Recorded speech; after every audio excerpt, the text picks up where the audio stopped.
Protector.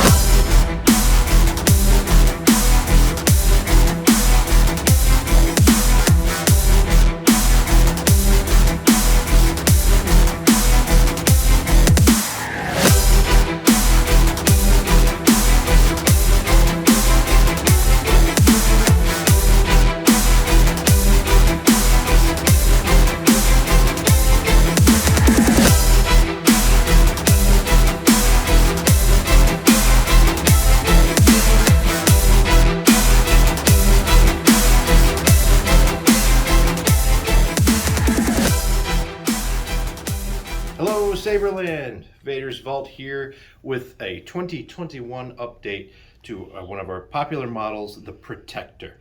The Protector was released last year in 2020 in May, and it has quickly become one of our more popular canvases for custom work. And so we have decided to keep in line with some of the other Sabers that we have that have similar feature sets, that we would update it with some new stuff. So we're going to go through the Saber again, especially if you're not familiar with the model. And for its new batch release, which is tomorrow, we will have a new batch of protectors up, which you'll be able to configure with all the new feature sets that we are updating the model with. So first and foremost, we have decided to change the finish of the Elite model, which is what I have here.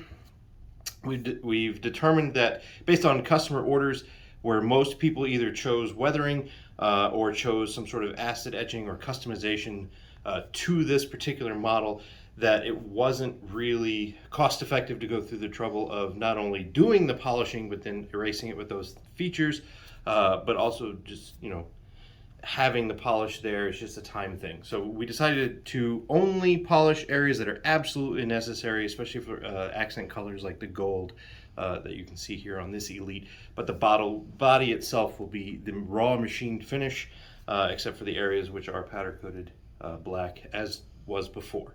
As far as updates to the feature sets, one of the most popular requested features since we released the model was the ability to have the lit seismic charge, be RGB blade matching, and also the switches. We had sort of monochromatic options before, but now we have updated the chassis inside and had some special PCBs made, which we were testing on a few models that we did for conventions and ready to ships, where the seismic charge is lit by some microdot pixels, as well as the switches can now be lit by microdot pixels. So similar to updates to the Sovereign and other models with the lit switches, like the Rev and the Havoc, you'll be able to choose one or the other or both, either lit or non-lit, that will match the blade, and the same with the seismic charge, so they will all match.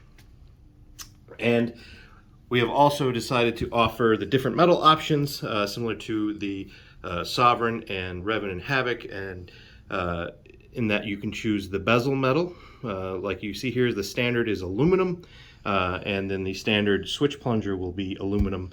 And then if you choose either copper or brass for either or copper and brass for the actual plunger, or the standard would be aluminum for the plungers, or you can choose what you see here, which is the clear, which will do the RGB backlit.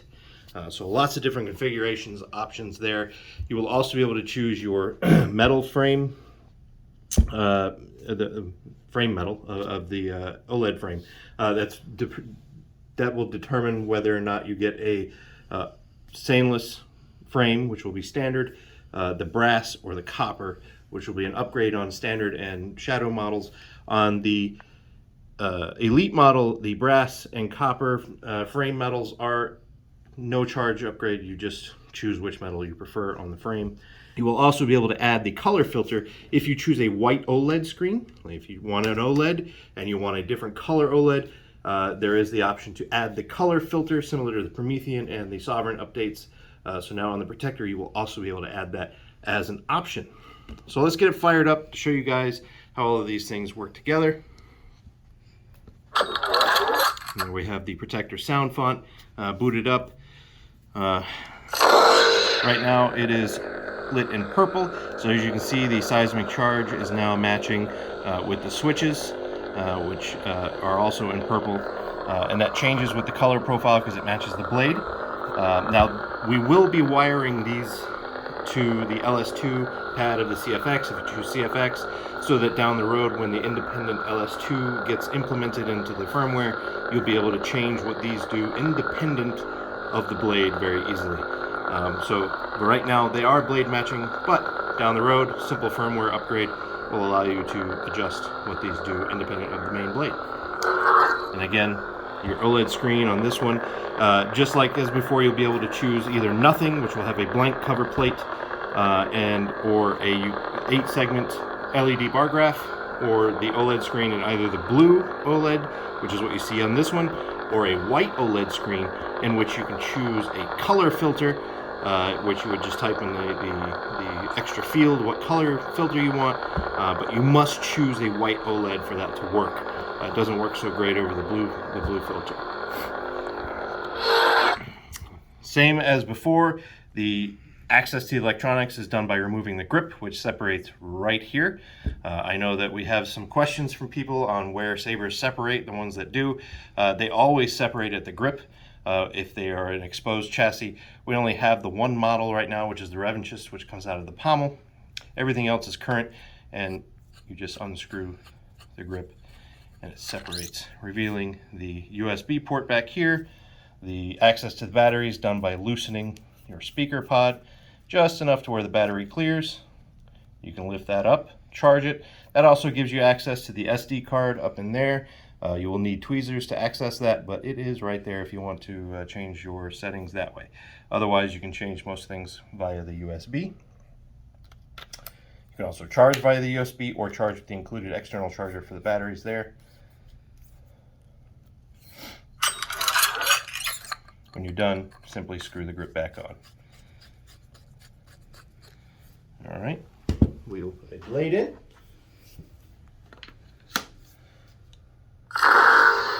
This one is set up in pixel, and like I showed you before, we are on a violet setting or purple setting, so the blade and the accessory lighting options all match. And to get into spectrum, pressing both buttons, you'll hear the spectrum announcement, and you can change just by tilting, and you can watch all the rest of the accessories change to match the color as well. Get to the blade color you want. We'll find this one nice. We'll find a nice red, because I like red. You can either tap to lock in the color, or spectrum. You can press and hold. Let me get back to the red. Press and hold blade profiles to get into the blade profiles, and that allows you to scroll through the different blade profiles, some of which will have very drastic visual changes, anything from different unstables to flames to, you know, Knight Rider looking scroll stuff. If you hear profiles like this where it doesn't visibly change, but you hear the click, that is because it is changing your ignition and retraction effects. There are different profiles that have some of the different ignition and retractions set to it. Of course, to get into the menu options, press and hold your auxiliary button when the saber is off. Sound bank selection. This is where sort of the OLED screen comes into a very useful state, because it helps you navigate the menu, especially if you want to get into any of the SD card USB access, the system menu, which allows you to make some real-time changes like volume, even your color profile changes on the fly, and having the visual of the OLED screen sort of helps navigate that. SD card audio player. Protector.